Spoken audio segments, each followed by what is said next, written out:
Come and get it, everybody. ChiroFEAST is online and we are ready to serve. Um, Today, I think Dr. Jeff's going to get a little therapy today. I think that's what's going to happen because today I've got Tavona Denise. Tavona is a strategic operations consultant for healthcare professionals. She's built successful practices only to realize the business can't run without them. And she's a former clinical director and physical therapist who ran her own contracting company for 13 years. She knows what it's like to be excellent at what you do and still feel stuck because the business depends too heavily on you. So, this is going to relate directly to me, the guy in the mirror. And so, I am excited to have you. Tavona, welcome to ChiroFEAST. Oh, thanks for having me, Jeff. I'm excited to be here and I can't wait to see how this conversation unfolds. Oh boy, I have a feeling we're going to have a little fun here.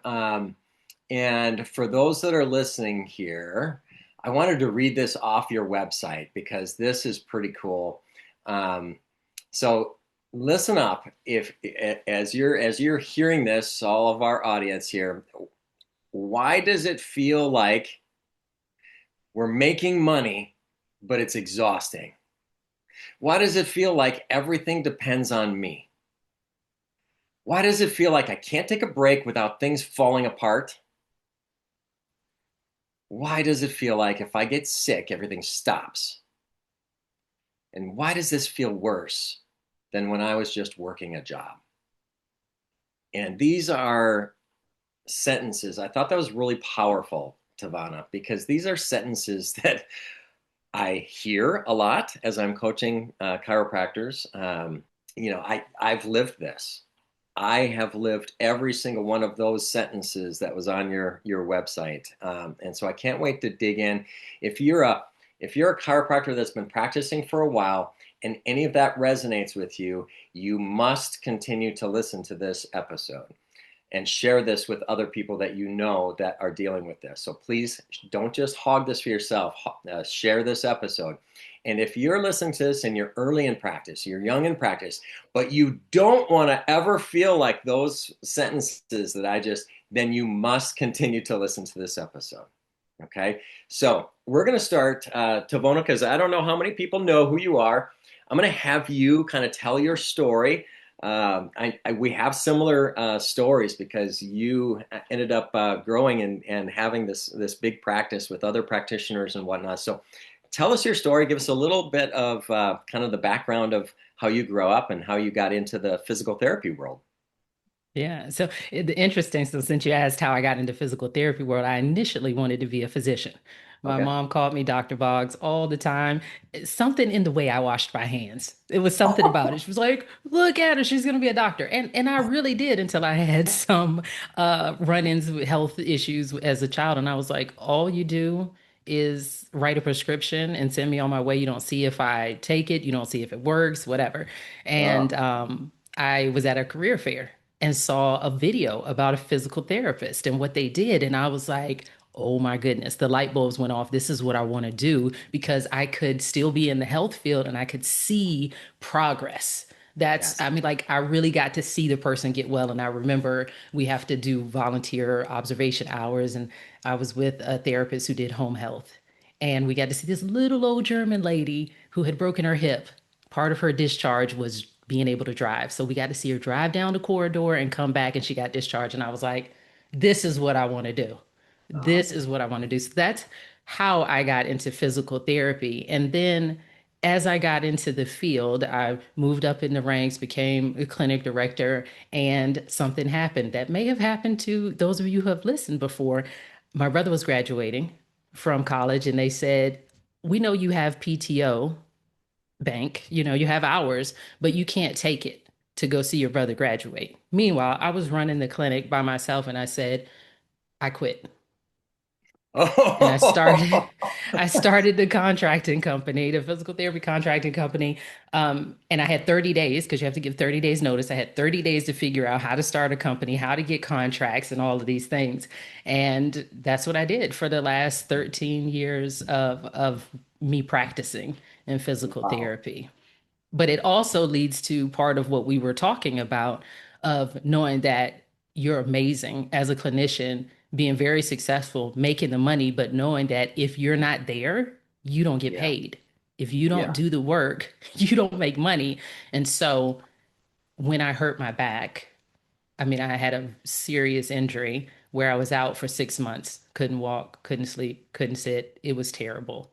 Uh, And I said, uh-oh, I'm not going to make it to 65. I was less than 35 years old.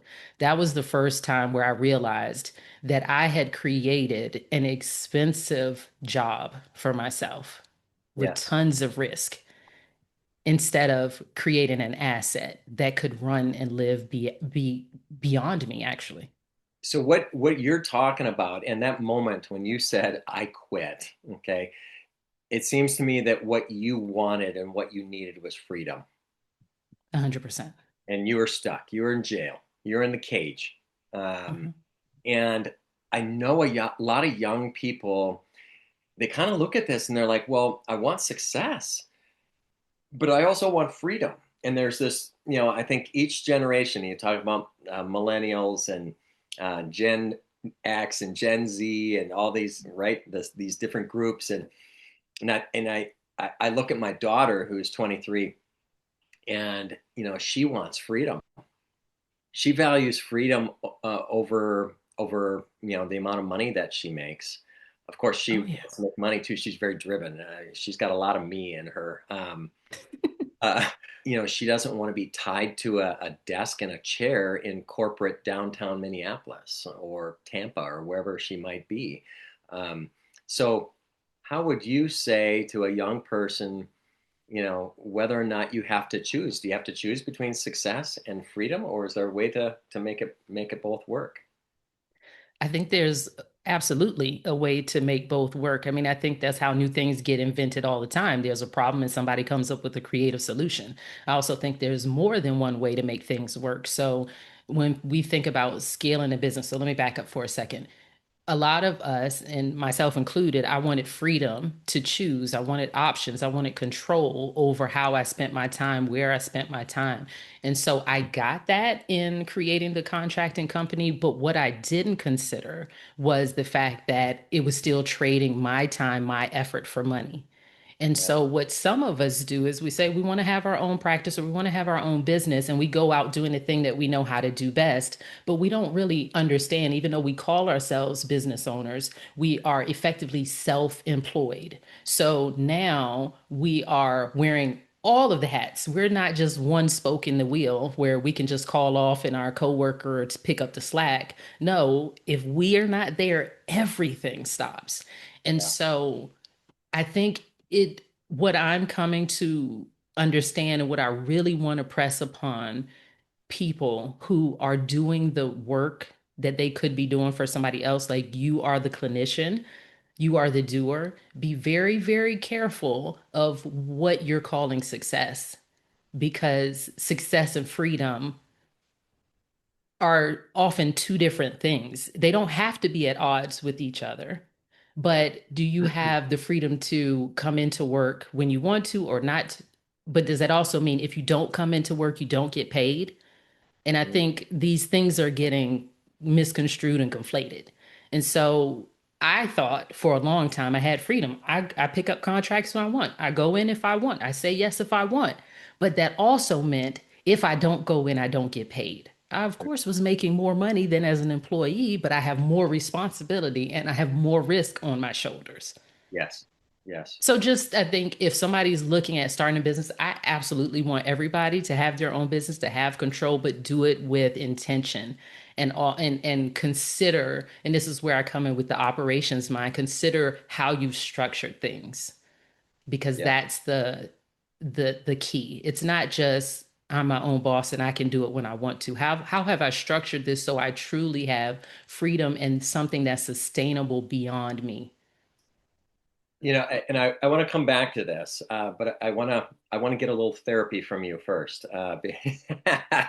because if you're an entrepreneur, you love what you do, and really honestly, I don't know how you really grow a business and become successful if you don't love. and are passionate about what you're involved with, and you have fallen in love with your profession. But one of my favorite quotes and one of my favorite mantras, if you want to call it that, when I was young in practice, because I was so excited to be a chiropractor. I just couldn't wait to start seeing patients and helping people. And I used to read this. I had this on my wall in my home office, and it was, if you're on fire for your profession, people will come to watch you burn. And they just want to be around you because you're so on fire for what you do. Mhm. And I took that on, and that was me. I mean, I just grew this huge practice because I was just lit up and I was so excited and so passionate about what I did. But, and there's a big but, it was about my passion and it was about my fire. And, that's a hard thing to replicate. And it's a hard thing to, it's not a procedure. It's not, Right. so if the fire is not in the office and the fire goes on vacation, what's happening to the practice while you're gone? And I used to look at other chiropractors at that time. This was 25 years ago, but I used to look at other chiropractors that were always going on these European vacations, and they were always doing this. And in my brain, I just kept telling myself they're not being very successful because they're not in their practice. They'd be doing better if they stayed put. And maybe I had some jealousy of them doing all these trips because I didn't want to leave it. I didn't want to go on a 2 week European vacation because I wanted to keep my practice growing and growing and growing. And I knew if I left that it wasn't going to do that. So I was like the perfect client for you. Where were you 25 years ago when you could have talked some sense to me, Tavona? Um, I was just starting my PT practice. got it. uh, Oh my goodness. No, but well, you're describing one of the things that I actually found during my recent research, and we were talking before we pressed record about the private practice vitality report, and it's something that I titled in the report The Identity Trap, yeah, because very much like you said, when we first get in, our passion is what drives us, because you got to put a lot of effort and energy to get that plane off the ground. And that passion and excellent patient results and things like that is what brings more patients into the practice. And somewhere at there becomes, when you want to scale beyond your efforts, there has to be a shift that happens where it's not just us thinking of ourselves as the clinician, but it's us thinking ourselves as the CEO and also the manager once you bring people in. And so I think that identity trap that some of us have, because of course we got into this to be whatever our discipline is, but then there's also, we have to shift from I'm the clinician to I'm the business owner, I'm the CEO. And I think that's where a lot of people get stuck. And for the therapy part that you talked about, a lot of us don't realize that there, in some cases, is a bit of a grieving process that has to happen as we shed that identity of I'm the best clinician, I'm the one that's on fire. That's why people come to me. yeah. So let's talk about strategy a little bit. Let's talk about, you mentioned structure and structuring the business so that it can run, without the big fire that's present in the middle of the room, illuminating the whole room. How do we have like little fires in all of our teammates and team members so that everybody's burning, and collectively we're burning brighter than the one main leader who has this big fire? But how do we collectively do that, and how do we structure it in such a way so that we can be successful without the CEO being in the middle of it? Yeah, I think because we're the anchor point, we're the North Star, we have to figure out what are our, this is just the basics. What are our values? What Yeah, is our vision? What is our mission? How did we create that fire for ourselves? Like a lot of things we're doing subconsciously and not realizing it. And I think the first step is to bring it from the subconscious to the conscious. Like, what do we believe? What do we value? How do we approach every patient interaction? Because if we are aware, if we're conscious of what we're doing, then we can put a procedure or a system around it. If we're conscious of what we're doing, we can articulate that to our staff. So that's the first thing. We've got to get clear about what it is that drives us, what is it that we believe, and what is it that's creating our success when we're the main one, we're the solo operator, and Oh, communicating that to our staff. So that would be the first thing. I love that. Can I jump in right there? Mm-hmm. You just put that on a tee for me because we're actually doing that at our office right now. We've got a certain number of core values. I'll just rattle off a few of them.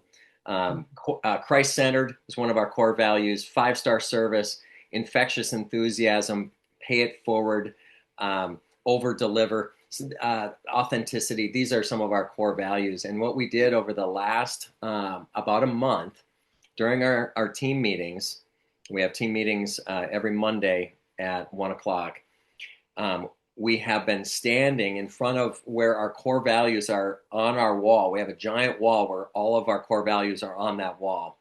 And I did videos about each one of our core values. They're just like 40-second videos that we post on social media. And then I played those videos for our team. And now, after 30 days of going through all of them, each one of our team members is deciding which of the core values they resonate with the most. And they are doing a 30-second video about why that core value of our clinic is important to them. And then we're posting those of each one of our teammates. We're putting that out there. And some of these people are not even people that are patient facing. So like our patients don't even know who they are, like Yeah. our marketing director or our billing coordinator. They don't see them, they don't know who they are, but they get to see all of our team focused on our core values. So thank you for bringing that up. I think that's such a strong thing that a lot of clinics and a lot of businesses, period, don't take the time to do, is really decide who you are. And what ends up happening, and I heard this from a patient about 4 months ago.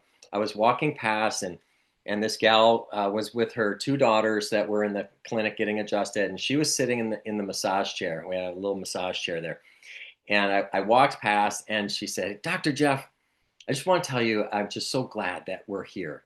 And I didn't even know who she was. She wasn't my patient, and she said, "It just feels different here," Mhm. and it made me realize that our core values were owned by our teams in such a great way that she recognized those values and was feeling them, not just knowing them and seeing them on the wall, but she was feeling them.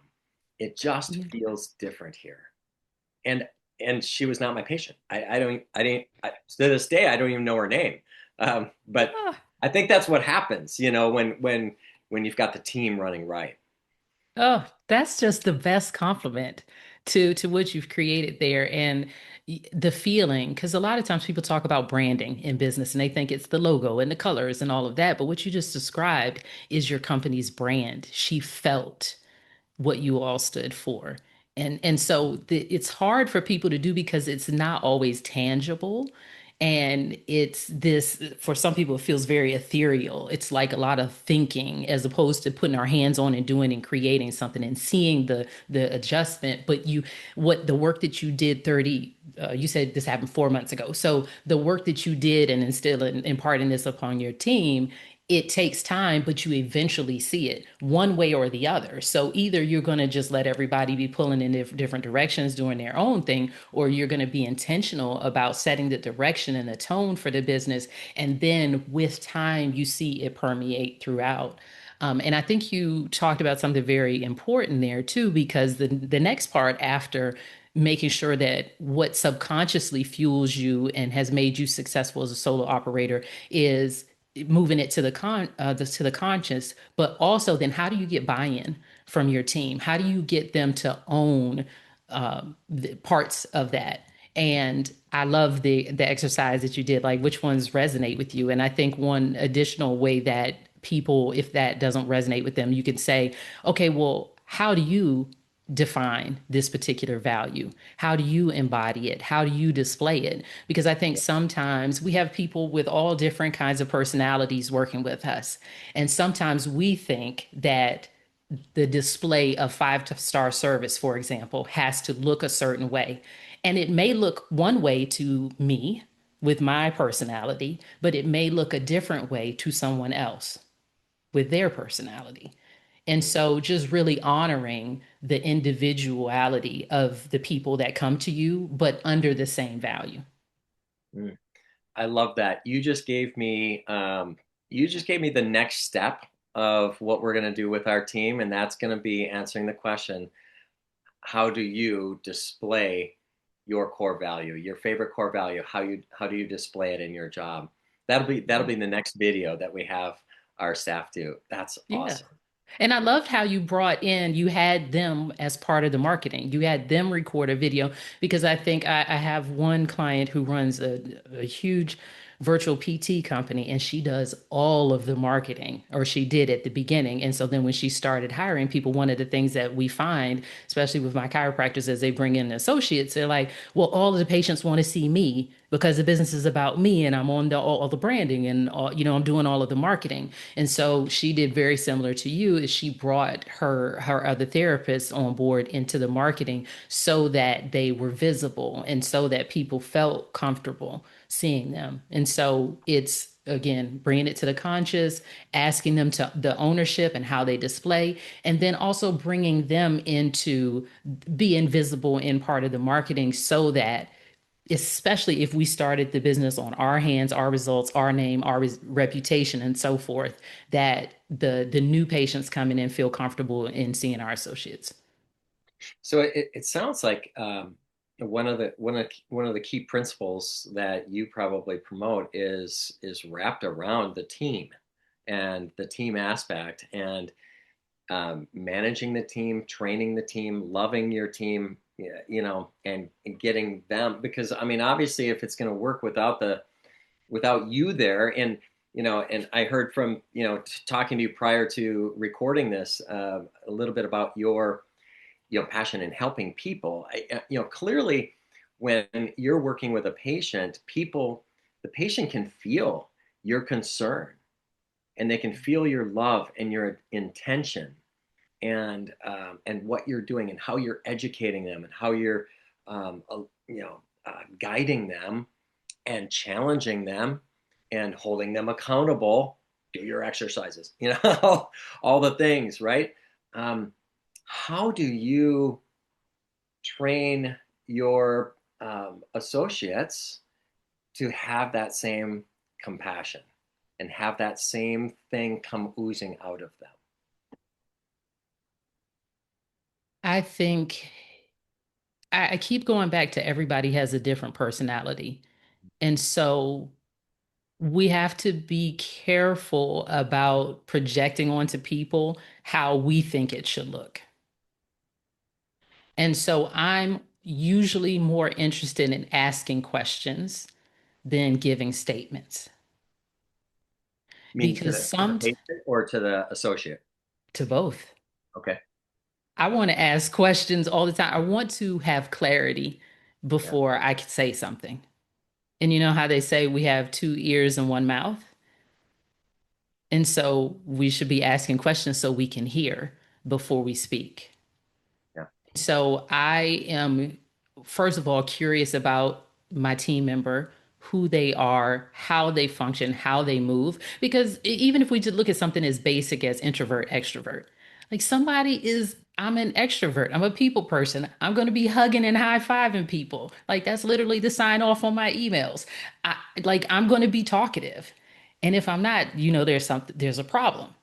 But there are some people who are not like that naturally, but that doesn't mean that they don't care. That doesn't mean that they're not displaying empathy. Yeah. So I think first asking questions and seeking to understand the person in front of you who's your team member and how they like to do things instead of assuming that because the way they show the value is different than mine, that they're not doing it right or they're not doing it at all. Does that make Yeah. sense?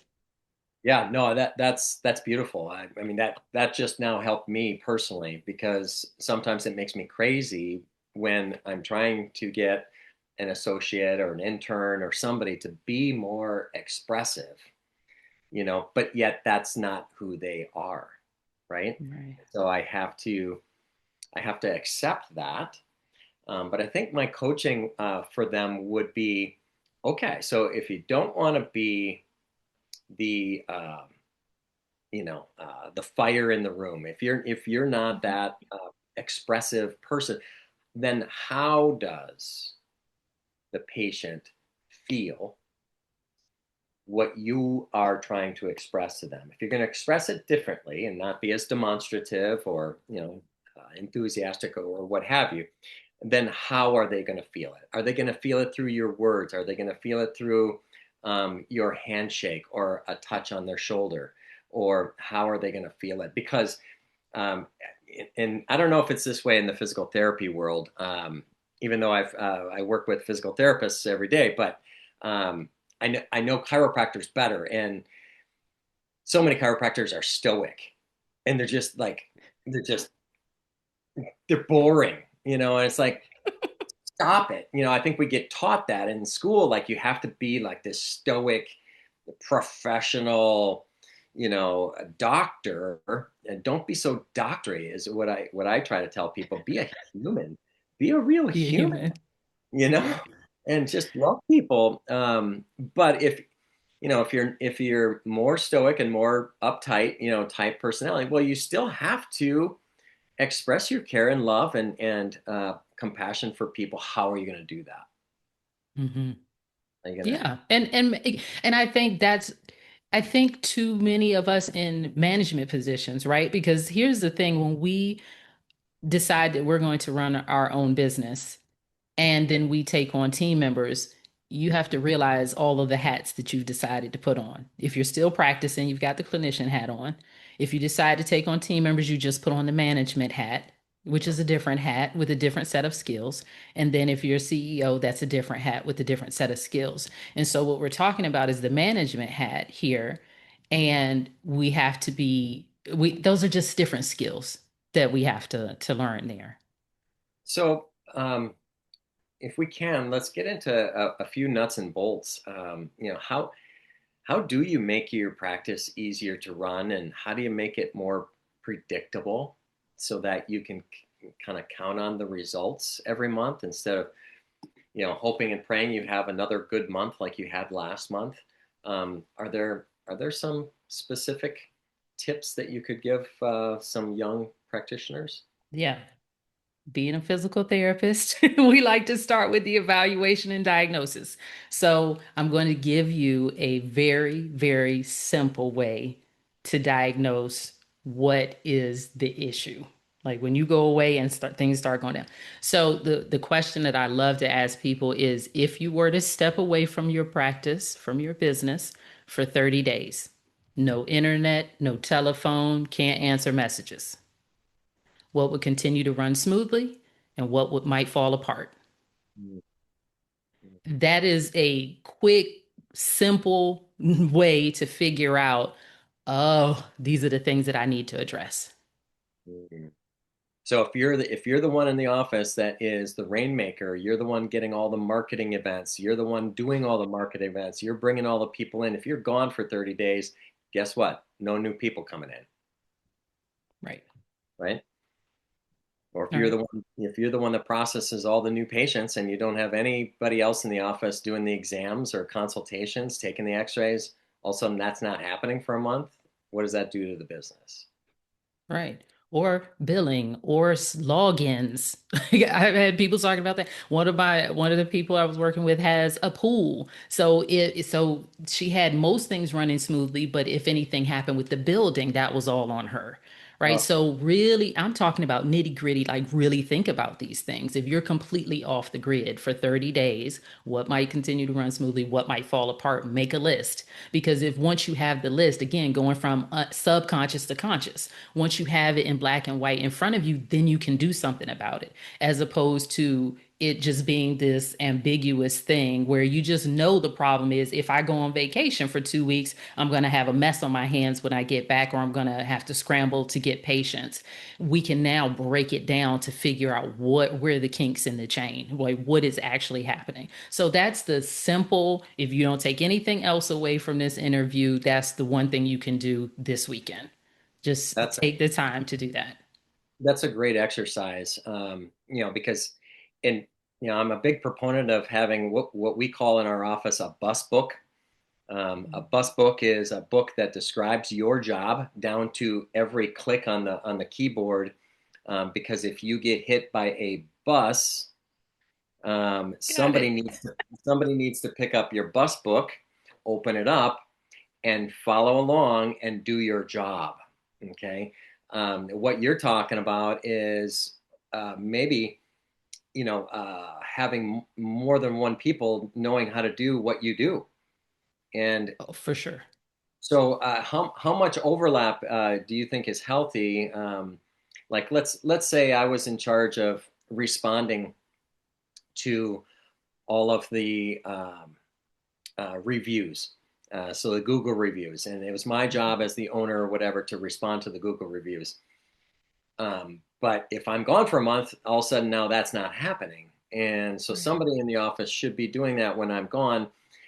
So, you know, how much overlap? Like, should I do it 70% of the time and have somebody else do it 30% of the time, so that at least they're getting good at it. So if I'm gone for a month, or if I get hit by a bus, somebody can pick it right up. Or what would you suggest?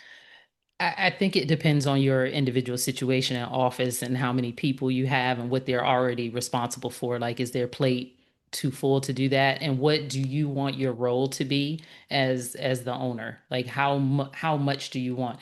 I think so again, I can't really say without each individual circumstance, but at a minimum, people should be at least cross-trained on that if they have the ability. So I don't see why the practice manager couldn't, or the office manager couldn't respond to those. And if they have the capacity within their schedule, why can't they respond to those? That could be something that eventually comes off of your plate as the owner. Yeah, yeah. You mentioned cross trained, and I mean, if there's only one person in the office that knows how to push the billing button to send all the billing to the clearinghouses, and keep the cash coming in, there's only one person that knows how to push that button, that practice is in trouble.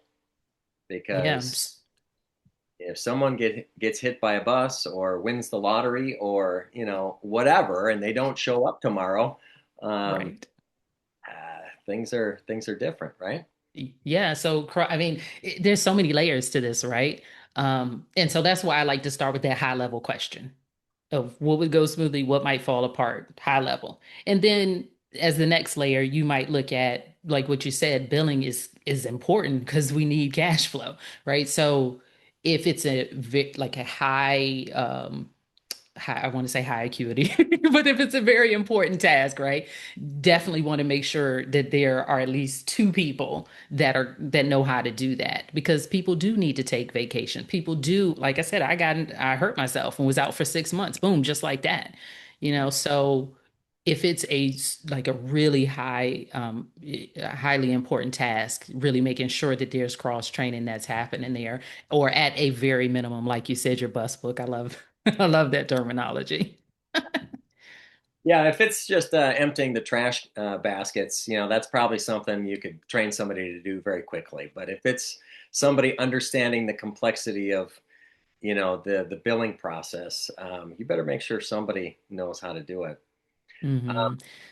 And then you were asking, like, how else do we make sure that the structure is in place so that the income is predictable, that the owner can step away and that it's running by itself?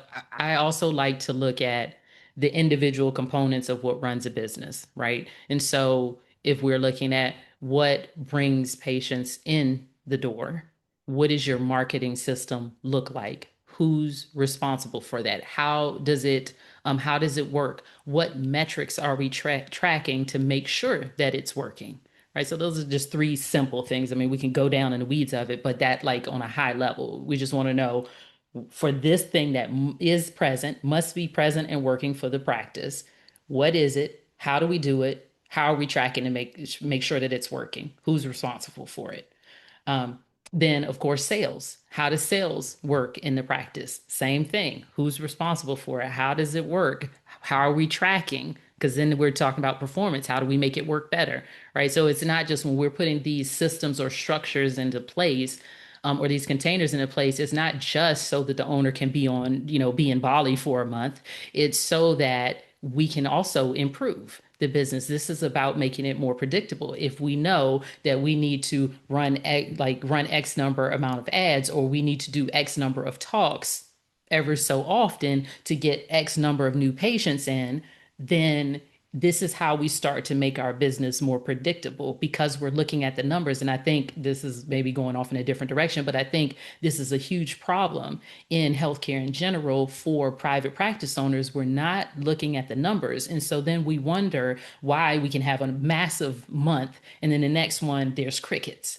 And so when we look at, and when we're only looking at what I call running our business by on vibes and our bank balance, Yep. then we're in trouble because we think that business is a mystery. But I'll never forget when one of my mentors told me business is math, the rest is drama. Mm, And that is yeah. true. If we look at the numbers, we know we can figure out what we need to do in our business. So, marketing is how we get people through the door. Sales is how we turn them from potential patients to paying patients. And then we're looking at our delivery. And that was a lot of the things that we were talking about, from the front desk to how we're treating the patients to getting those reviews and testimonials to making sure that we keep them coming back so that they finish their plan of care, and then they refer patients because they got great results, and they keep coming back when they have the next incident or whatever, or for the maintenance. Right. I'm going to ask you this question, and I know you could probably speak on a stage for an hour on this one question here, but maybe you can kind of dip your toe into it. And that was, what are the key numbers that reveal what's working, what's slowing the business down, and what to fix first? I thought that was interesting. I found that on your website as well, because it's not just identifying the 7 things that need to be fixed or things that are going well, but if you're going to fix something, what's the priority? What do you decide to fix first? So maybe you could dip your toe into that for us. Okay, you just asked me a really big question. So, dipping my toe so that we don't overwhelm or lose people. I think it depends on what is the problem. And so, what is the problem is one thing that I look at. And then also, I'm going to say, how do we make more from what we're already doing before we add anything additional? Okay. Yes. So, when we look at prioritizing what to fix first, what to address first, if yeah, I want to know what is the exact problem that people are having. So, a lot of times people come to me because they say we're not making enough money, and they say, well, I think we need marketing, or they've already hired a marketing agency. A person came to me, she had spent $5,000 a month on a marketing agency, zero leads. Mm. When I looked at her process, she had a bunch of leads coming in, but her sales conversions were low. So we fixed the sales process and increased the revenue by $250,000 just by fixing the sales process. So she didn't necessarily at that point need more marketing because she couldn't, because the sales process was the problem. Right. So even if she had gotten a ton of leads from whatever marketing they were doing, it was just like filling a bucket with holes in it. So I want to make sure when I'm looking at somebody's business in terms of that, like what are the numbers look like for what you're already doing? Yes. So sales conversions is one of the first things I'm going to look at. If you already are like, we got leads coming in, how many of them are converting to patients? Yeah. Yes. The one of the other things that I want to look at after I know what that number is I want to look at how are they completing plan of care, or how many visits are they doing? Right. Yes. Because I had another person came to me and her marketing was working, but she only had like a 1.2 or 1.4 visit. So you're paying all of this money to get people in the door and they stay for 1 point, let's give her benefit of doubt, 1.4 visits. Yeah. What is happening? Right.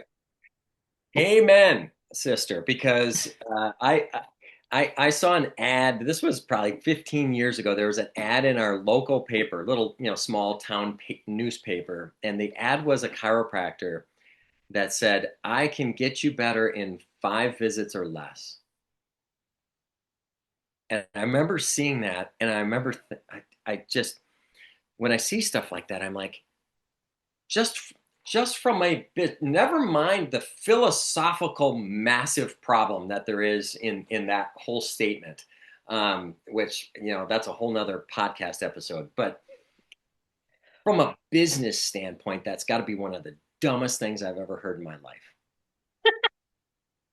Because now he just made sure that he was going to have to have massive numbers of new patients, always new people, because people were leaving after less than 5 visits to change their life or change their problem and going to magically do it in 5 visits.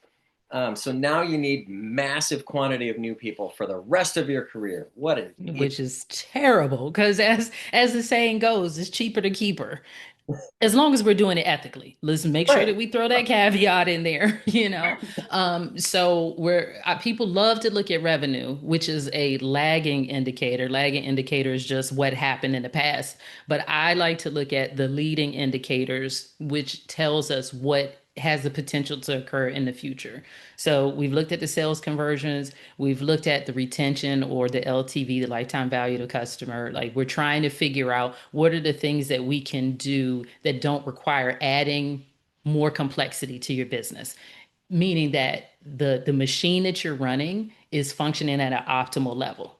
Once we have that going, then we can pour gasoline on it. Then we can do more things. Then we can add more people because if we think about this, you want to make sure that you have demand in the business before you hire people. That's another thing that I see people hiring and they don't have anybody for them, but they've hired this person as an employee, a W-2 employee. So you're responsible for paying them every 2 weeks or whenever you pay people, but they're not treating anybody.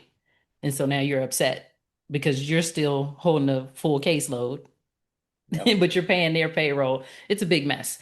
So we talked sales, we talked retention, we talked like looking at the reviews, we're talking about referrals, like we're looking at all of these things. What can we do to optimize the machine that we're running? And then also, if you already have patients, you're already doing some form of marketing. So I want to look at those numbers. Like, what is it that you're doing? Are you doing? Are you going out to fairs? Are you going? Are you sponsoring teams? Are you like? What is it that you're doing? And can we break down whatever that marketing activity is into small components to make sure that it's working? Some of my people, I work with a lot of cash based practices and a lot of virtual and online practices. And so some of them do launches, if you've heard that term. And so one of the things that I do is break down whatever that marketing tool is that they're using because it often has multiple touch points. And a lot of times people will just say, I didn't get any leads. The thing didn't work. And Right. so in this case, let's look at ads because people might be running more ads. I want to look at what was the ad that you were running. Let me see the ad copy. Let me see who was it, the demographics of who it was supposed to go out to. That's two places where it could fail right there. If they were supposed to be signing up from to a landing page, let me look at that landing page. Let me see the traffic that actually went to that landing page. Let me see the copy on that landing page. Those are two places where it could have failed. Then once they get onto your list, is there some sort of email sequence that or welcome sequence that you're taking them through to educate them on you and your philosophies and the practice and how they can work with you, and if there are any new patient specials or what have you, the packages that you have? Let me look at those emails. Let me look at the copy on those emails. That's where it could break down. Let me look at how many people are opening those emails. Let me look at how many people are clicking on those emails. So you see, as I described that, I must have described 2, 4, 6, probably 6 different places in just that marketing process that could have Yeah. broken down.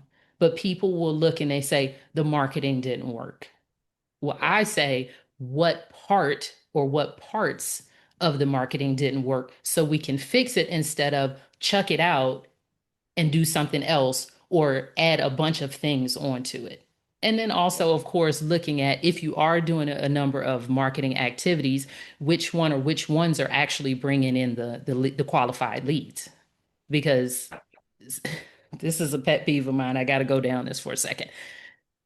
With all of my healthcare professionals that are doing all of these things on social media, and they're wondering why it's not working, but they're also doing talks in the community or they're going on podcast or whatever. And I say, okay, if you're tracking, and this is a big if, and I hope if you're listening to this, you are tracking somehow, where are these people coming from? Then that will give you great information and data to know which of these marketing efforts are bringing in the qualified leads so that you can eliminate or significantly reduce or hand off the ones that are not the biggest bang for your buck. And you can double down on the things that are actively producing the, like they're making the money. Right. Right. Now there's a lot of wisdom in that. So that was a little marketing 101 portion of this podcast episode. So thank you for that. Sorry, and that was me dipping my toe. Well, and let me tell you, here's a little snippet from my failure and my success in practice that fits that exact issue. For years, I sponsored teams, in practice because I had tons of families, and I always had somebody who was on a co-ed softball team that was looking for sponsorship, or they were the coach of a little league team and we could get our name on the sleeve or our name on the back of the t-shirt, for little Joey who's playing t-ball or whatever. And of course, I always supported my patients that asked me, and I would throw them a couple $100 or whatever. I spent thousands and thousands of dollars sponsoring teams for probably the first 10 to 15 years in practice, and I got zero, and I mean zero new patients from that.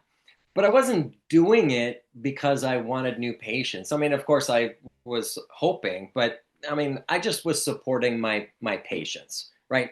They're supporting my practice by being families here, and so I was supporting them. But I never got one new patient for almost 15 years Rats. until I sat down and I asked myself the question, how can I monetize this? How can we do this? There you go. And I figured it out. And that was about 15 years ago. And I started a program called Team Doc. And So good. we've been sponsoring teams now for 15 years. I created this program that now I have dozens of chiropractors all over the country doing this program. And it's sponsoring teams and actually getting new patients through the door. And I'll Love give you it. this stat. This is just from last year. Last year, we had 138 new patients start care from Team Doc, not walk through the door, start care. We probably had triple that actually walk through the door. And over the years, some of those people will come back and will start care. But last year, 138 new patients. Now, what is your case average? You should know your numbers. So those of you that are listening to this, Tavona just got done saying you got to know your numbers. You need to look at your numbers, and she would look at your numbers with you and for you to determine where your problem areas are so that you can work on them in the right priority. She just got done saying that. But if you don't know your numbers, then you don't know what's working. And I'm telling you, 138. If you know that your case average is $5,000, then you take 5,000 multiplied by 138. That's a big number. That's a big number that I received just last year from Team Doc, sponsoring local teams in my community because I figured out how to monetize it. So thanks for the opportunity, Tavona, to give myself a little commercial right there for Team Doc. So if anybody's Oh, interested in that anywhere across the country, I'm happy to help you with that. Tavona, yeah. I'm going to ask you two more questions. Okay. And this is one that you probably didn't think was coming, but I'm interested in this because you're a successful consultant. And so now you have this other business. Okay, you're not the therapist working with patients and running a practice full of associates. Now you're a consultant. So how do you apply these principles that we're talking about to your current business, which is now you got all these people counting on you for consulting and coaching and for helping? How do you have freedom to take a 2 week vacation if you want, or what have you? How are you applying that in your own life now? Ah, so good. Because I have to tell a personal story here, a brief one. It's like if you don't get the lesson the first time, God is going to send it to you again. Yeah. And I told you I created that situation when I was doing contract work, and then I started consulting, doing amazing. And then I lost my voice for 2.5 months. Could not talk at all. It took a total of 5 months for me to be able to talk more than 40 minutes. And it was that second wake up call, like Britney Spears, oops, I did it again. I was like, okay, we got to figure this out. And so, thankfully, there are certain things that I had put into place, like some of my marketings on automation. People come in, they get the emails. So, there's certain things that even if you're a solo operator, you can do. You can put things on automation. I have an assistant. There's certain, we have protocols and things. So, you can do that. But where I'm growing to from here is you see, I'm very passionate about looking at numbers, and there's something that is in beta, it's in the works where we literally are looking at your numbers with and for you. And so this is something that as I'm developing and I'm seeing that is the challenge for healthcare professionals, just because we've never had to do it before. It's like, okay, this is something that is fairly repeatable that I can do or train somebody to do, and we're actually working on software for it. So that allows it to scale beyond me. The other thing is the way that I diagnose businesses. I'm working on um, putting that together in a way to license it out to other consultants that want to learn how to do what I'm doing. So it's it's like, if you have you ever read the book Built to Sell? No, Oh my goodness. built Put to it on the sell. list. Okay. Make sure that you read it. It's that and the 4 Hour Work Week, I would put as two of the books that significantly changed the trajectory of the work that I do. Built to Sell. It's not saying that you have to sell your business, but you build it in a way that could be sold, that's valuable, that's an asset, as opposed to what we've been talking about. If you're running it as a self-employed person, when you stop, that's it. You just, okay, you're not doing this work before. But what we would love to have is something that has been designed and developed to be an asset that could be sold, because we're all going to retire at some point. So Right. you kind of have to start thinking about that. And I think I'm not old, but at this age, I'm starting to think, oh, okay, well, I might be got 20, 25 more years, maybe more of this, but what do I want to do with it? And so I really loved that book. And it really started me to thinking, okay, how do I take this consulting work that is based on my brain and the way that I think about business and look at business, and how can I take aspects of it and turn it into an asset? So that's what I'm doing. Well, that was the transition planning portion of this episode. We have gone all over the place in this episode. Thank you so much for that. Um, Tavana, you are charming. Your disposition is strong and professional. You're a beautiful lady. I can't say this enough. For those of you that are listening, connect with Tavana. Tavana, what city are you in? Where do you live? Right now, I'm in the DC area. In DC. So if anybody's in the DC area, can they contact you and buy you a cup of coffee or something like that? Oh, yeah. Brunch is my favorite meal of the day. And All we've got right. There plenty of we go. spots out here. All right. Good. So I want people to be able to connect with you. And you talked about the Practice Vitality Report prior to us recording. Tell us a little bit about that and then how to connect with you. Okay. Well, the private practice vitality report is based on some research that I did with 43 private practice owners, independently owned across 7 disciplines. And the question I was trying to answer is like, what is the experience of private practice like for people? Because I was in the private practice section conference for the American Physical Therapy Association, and they're complaining about things, the same things from 4 years ago when I had gone to the conference. And I'm thinking to myself, because I work with so many different disciplines, I'm thinking some of the problems that we're having in our discipline, other disciplines have probably solved. And so I just went out and I did the research on it and created the report, which is about what the 43 practice owners across the 7 disciplines revealed about revenue, stability, and the cost of being indispensable, which is what we've been talking about today. And people always ask me what was the most surprising statistic in it. And I'll just tell you that 79% of the practice owners experienced disruption, partial or full, when they stepped away from the practice. And 68% of those, over 2/3, already had a team in place. Yeah. That, Interesting. yeah, that really bothered me because, especially because I had seen that some of them were not even paying themselves a living wage. So you're telling me that you hire people that you're now on the hook for payroll for, which means they eat first, you take the leftovers, in which some cases you're not even making a living wage. And when you step away, you have partial to full disruption in your practice. Over 2/3 of the people in that study experienced that. And I said, this is a travesty. Yep. And I want to help people solve this because it is simple, it is solvable. And one of the things that also came through was that of the 7 disciplines, 6 of them outright said, we don't learn business in Mm. our training. Yeah. Most And of so them don't. everybody, right. And so people are just stumbling along, trying to figure it out on their own. And those stats were across disciplines, even people that had been in their own practice for 10 or more years. Some of these people were making $1 million or more. I was like, what is happening?